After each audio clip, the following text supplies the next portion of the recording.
Okay, so in this next video we are going to discuss a really important topic, which is how to sequence DNA. And the method for sequencing DNA is a method known as the Sanger method, or Sanger sequencing. So that's the topic for this video, the Sanger method. Right, so let's say we have a DNA fragment which we want to sequence, which I'll draw here.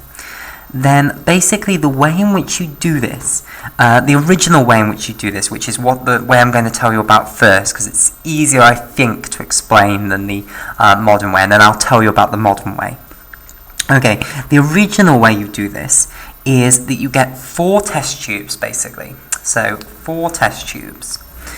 Okay, here we have our 4 test tubes, and you put in this DNA fragment, the same DNA fragment, into all 4 of them, basically. We've already discussed mechanisms of cloning DNA. So, for instance, you could use the polymerase chain reaction to clone this DNA fragment so that you have multiple fragments of it, and then we can put some of those fragments into each tube. So the DNA is in each tube. Okay, so I'll draw a bit of this DNA in each tube. Right, and basically, the idea now is that into each tube we are going to we're going to set up basically the polymerase chain reaction occurring. We're going to set up a reaction which is going to copy this DNA, and the difference between this and the polymerase chain reaction is that we're going to put in rather special nucleotides, basically. Okay, so let's call this tube 1, tube 2, tube 3, and tube 4. Okay, right, so let's just have a recap of how the polymerase chain reaction works. So in the polymerase chain reaction, the first step is to heat the DNA up so that it splits into 2 separate strands, so that the 2 complementary strands split apart, basically, so that the hydrogen bonds between the organic bases are going to break and the 2 strands will fall apart, basically. Okay, right, then what happens in the polymerase chain reaction is that you cool the reaction down so that primers can anneal. So you put on some primers. Okay, so let's put on primers here and here then. So you have 2 primers that you need to put into each test tube. So we'll put those primers into each one of these 4 test tubes, and then what happens is that a DNA polymerase is in here, a very specific DNA polymerase, the TAQ polymerase, which stands for Thermus Aquaticus polymerase. And the reason we use the DNA polymerase of Thermus Aquaticus is because it's heat stable. So remember, we had to heat this DNA double helix up to around, I think it's 90 something degrees in order to get the hydrogen bonds to break, basically. I think it's 98 degrees. Then we cool the DNA back down to 55 degrees Celsius in order for the primers to anneal. And then finally we warm it back up to, I think, 67 about that degrees Celsius, which is the apical temperature, the prime temperature, the idyllic temperature for Thermus Aquaticus polymerase to work. And basically what Thermus Aquaticus polymerase would usually do is it would extend these it would extend these strands of DNA, it would extend the primers and build a new complementary strand to this one, and it would also go this way and extend the primer on this side. So let me just remind you that the DNA, the 2 strands of DNA are said to be anti-parallel, which means one is going one way and the other is going the other way. So basically, the sugar phosphate backbones of the 2 complementary strands are oriented in the opposite direction. So basically, if I just draw one nucleotide of each strand, then here's the other organic base, which is complementary to this, hydrogen bonds in between, and then this is attached to a deoxyribose over here, but the sugar phosphate backbone is going the other way, basically. Now, DNA polymerase basically extends primers by adding on nucleotides to the 3' end. So here's our primer here, which is at the 3' end. So this is the 3' end. So effectively, this chain here is going up this way. So this, let me highlight it. This strand here, the initial strand that we start with, is this one here. So it's going in this direction, which means that the phosphate groups are pointing in that direction. So its complementary strand needs to be going the opposite direction. So if this is our primer here, that's why the primer has to be at the bottom over here. Because DNA polymerase is going to add a nucleotide onto this 3' hydroxyl group here. So it's going to add another nucleotide here. Oh dear, not like that. Like so, etc. And on the other side, the strand is going the opposite way. So this strand points in this direction. And so it's now the analogy to this one here, pointing this direction. And now our primer is this pink bit up here, and again we need to add on a 3' nucleotide to the 3' end. So we're going to add on a nucleotide down here, so it's going to extend it down this way, basically on this side. Okay, so basically DNA polymerase is going to extend these out, and you're going to get 2 DNA strands, basically. Okay, DNA double helixes. Right. So the difference between the Sanger method and normal PCR is that in normal PCR you just put in normal nucleotides into the test tube, and then the DNA polymerase uses those nucleotides to build this complementary strand to the template strand, basically. In the Sanger method, what you do is into each test tube you put a different type of faulty nucleotide. So we're going to use a faulty type of nucleotide known as a dideoxynucleotide. So let me talk about what a dideoxynucleotide is. Okay, so for this we probably need to have a look at the structure of ribose. So if I draw out the actual structure of this sugar phosphate backbone, what you have is this pentagon is made up of 5 members, 4 of which are carbon and 1 of which is oxygen. This carbon is then bonded to the organic base here and has a hydrogen there. The second carbon here, because this is DNA, it has 2 hydrogens on, so this is actually 2-deoxyribose here. In DNA, you always have 2-deoxyribose in your sugar phosphate backbone. However, usually in normal nucleotides, what you have is a hydroxyl group on the 3rd carbon, and then you have a hydrogen up here, and then you have the 5th carbon up here with the phosphate group going off up there. Okay, like so. Right. So usually in normal nucleotides, you have this hydroxyl group on the 3' carbon. However, it's not normal ribose in DNA, it's 2-deoxyribose. It doesn't have this hydroxyl group. In RNA, you have normal ribose, and you have a hydroxyl group on the 2nd carbon. In the Sanger method, what you do is you use 2 free dideoxynucleotides. And let me explain what you use 2 free dideoxyribose. And basically, dideoxynucleotides are nucleotides with 2 free dideoxyribose in them. And basically what 2 free dideoxyribose is you remove this hydroxyl group from the 3rd carbon and replace it just with a hydrogen, basically. Now, that is not good. That's not good for the DNA polymerase, because how does the DNA polymerase work again?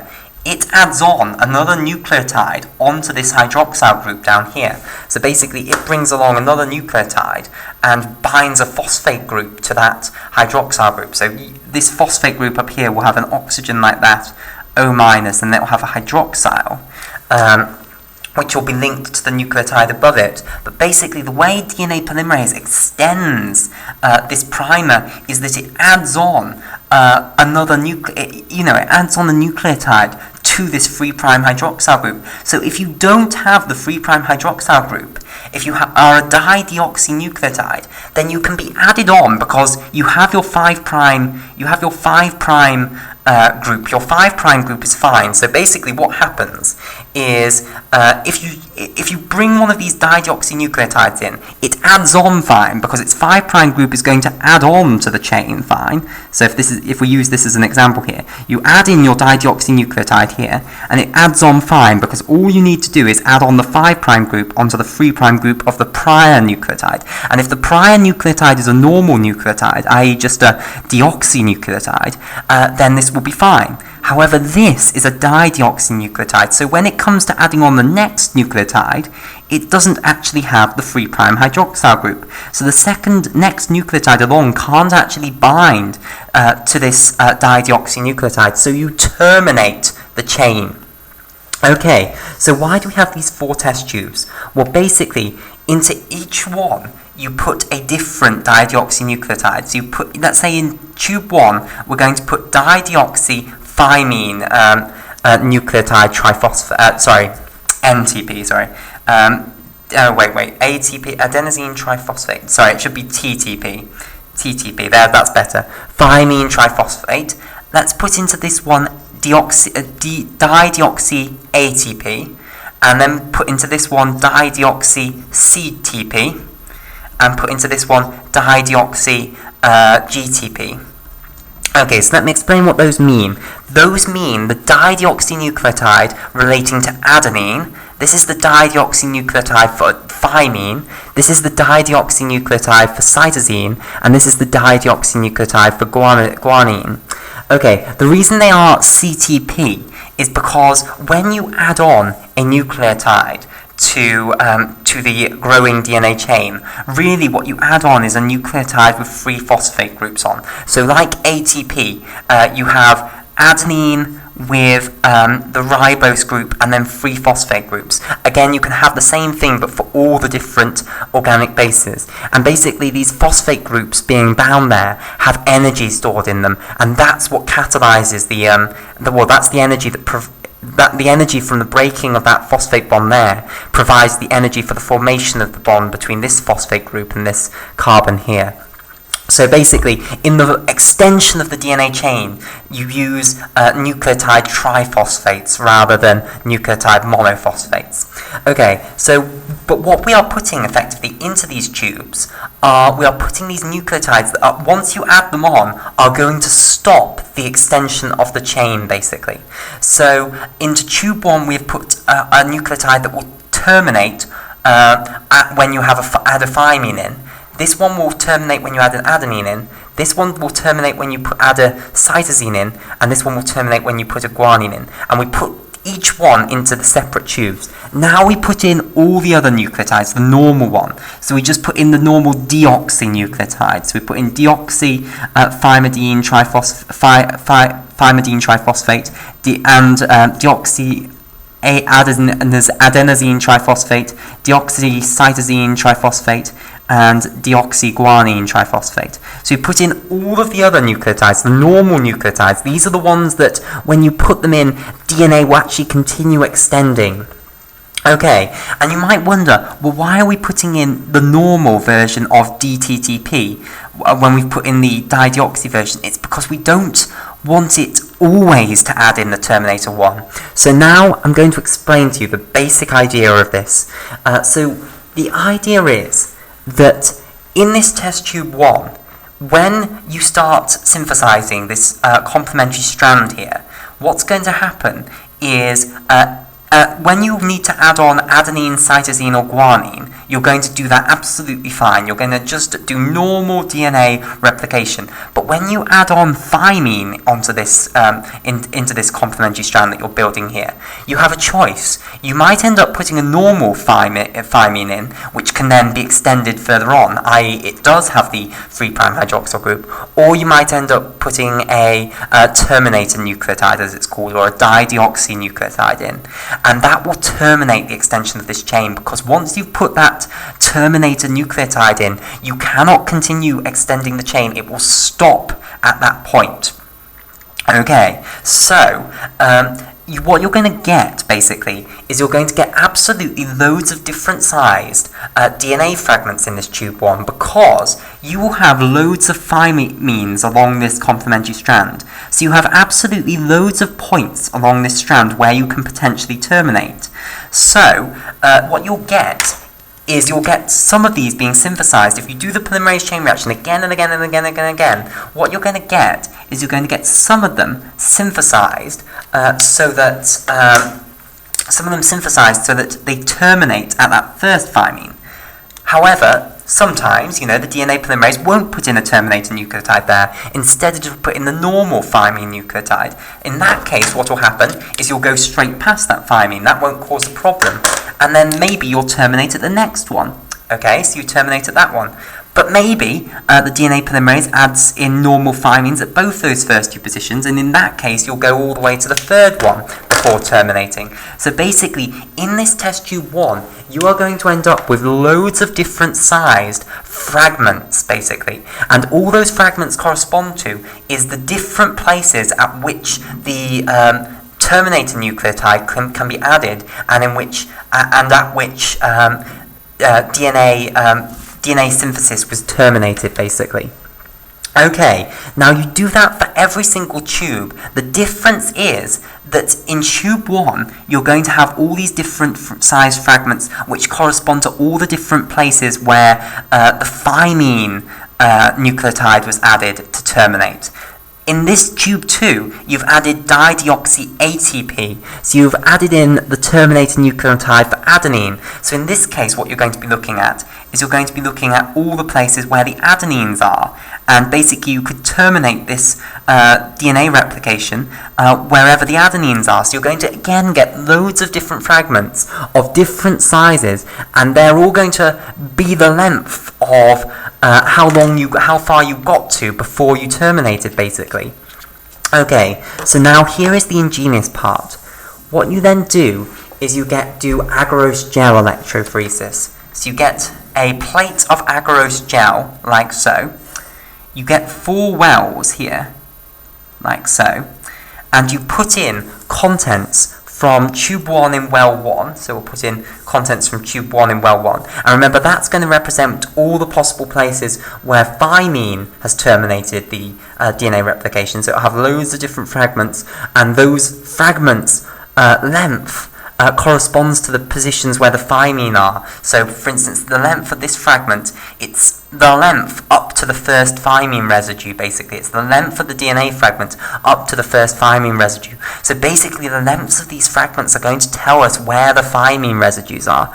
In this tube, it's where the adenine residues are. In this tube, it's where the cytosine residues are, organic bases are. And in here, it's where the guanine organic bases are. Okay, so we're going to put in contents from all 4 of these tubes into this agarose plate, into wells on this agarose plate, and then we're going to put an electrical current through the agarose gel. So we'll put in 2 electrodes. One's a negative electrode over here, and one's a positive electrode.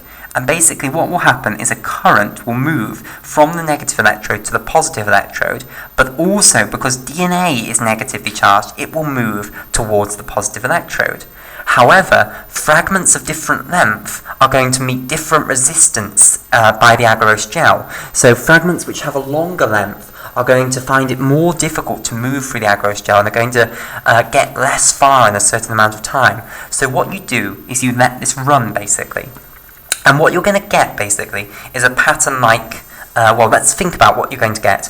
You have loads of different fragments of different size in this tube 1. So you're going to get some fragments which are very, very speedy. Those are these short fragments down here. And you're going to get other fragments which take longer and, which are longer and don't get as far, basically.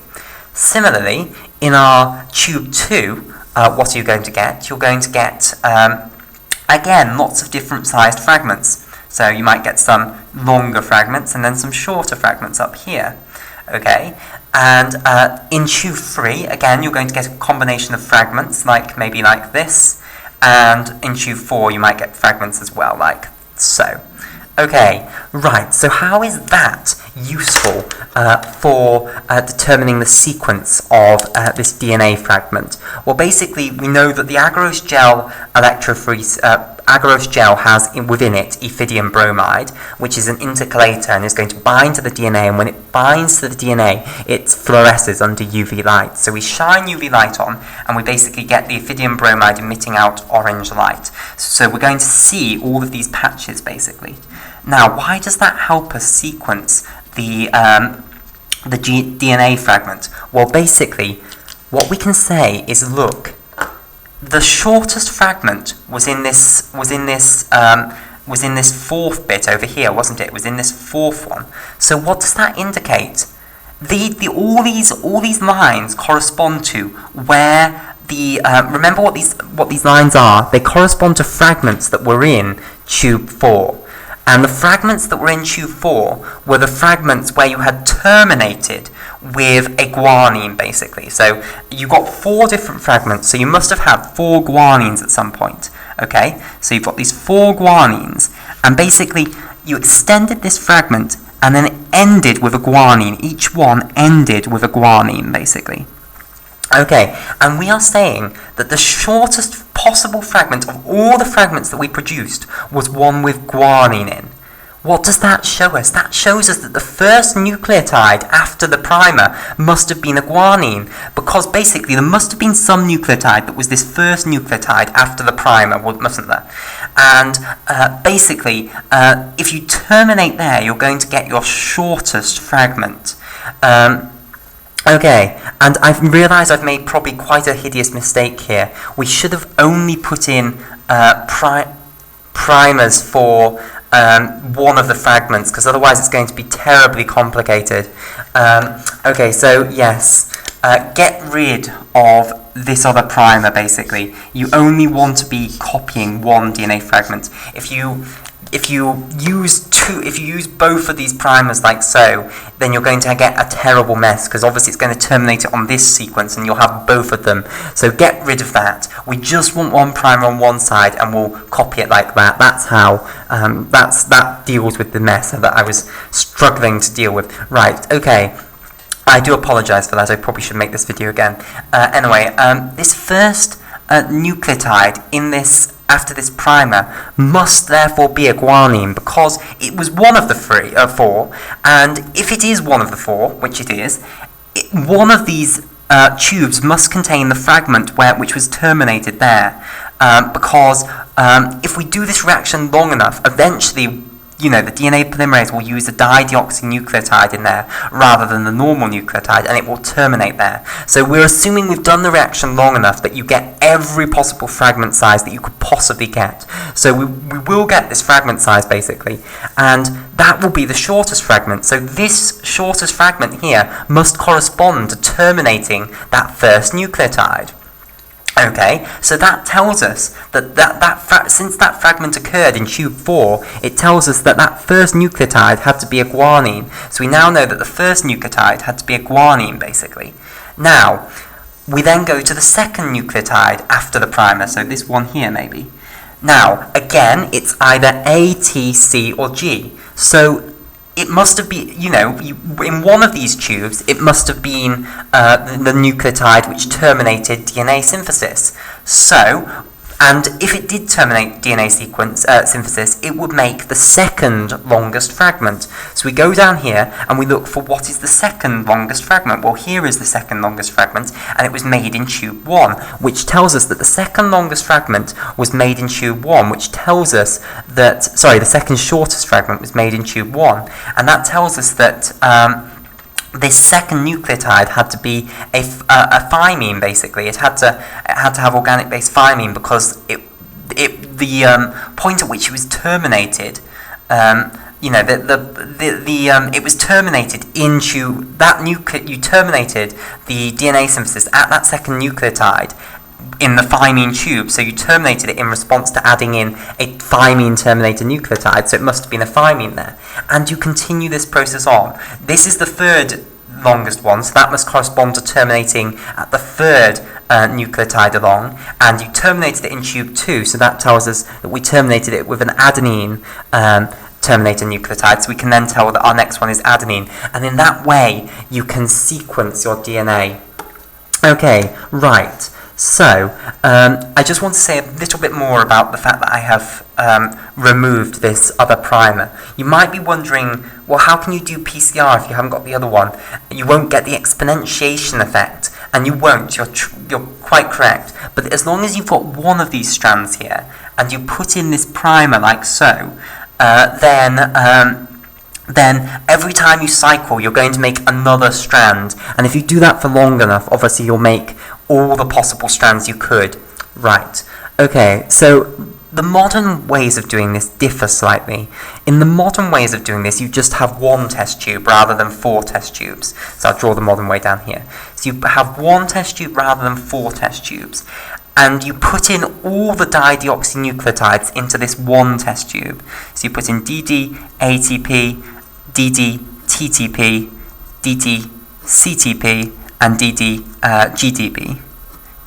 Okay, and you also put in the normal nucleotides as well. So you put in deoxy ATP, deoxy CTP, deoxy GTP, and deoxy ATP. And basically, you put in, as I say, this DNA fragment that you want to sequence, and you put in a single primer now to this side, basically, down here. Okay, so you put in a single primer like so. And basically, the difference between this is you now radioactively label all of these dideoxynucleotides with a different radioactive label, basically. So you'll use different radioactive labels for all of them. You can actually use different fluorescent labels for all of them, but you use something that means that you can tell these 4 apart. Then what you do is you get in this tube the DNA, the complementary strand which you're sequencing. So basically, we pull apart this DNA, this DNA double strand. You anneal the primer on, and then you obviously, the DNA polymerase, the Firmus aquaticus polymerase, extends the primer on to form the complementary strand. Now, because we put in all of these dideoxynucleotides, or these terminator nucleotides, it's going to terminate at some point at every possible point along this complementary strand that it can do. So you're going to get every possible fragment length you possibly could. And so in this test tube, you'll get all those possible fragment lengths. So I'll draw some of those fragment lengths. Then what you do is you run it out on SDS page, and you'll get one big pattern, basically. So you'll get loads of lines like this, which correspond to all the different fragment sizes. And now what you need to do is somehow tell which of these lines corresponds to each of the dideoxynucleotides in order to tell where each of these organic bases were. So the way you do that is by radioactively labeling each one of these dideoxynucleotides differently, or fluorescently labeling them. So often what they do is they colour them in differently. So let's say DGDP was coloured in pink, so you'll get loads of pink bars here, which correspond to fragments which were terminated with a guanine, and then from the position on the agarose gel, we can determine where they are relative to the others. And then maybe you'll colour in cytosine organic bases, you'll colour those in green, etc. So you'll basically be able to read off the order of the organic bases from that.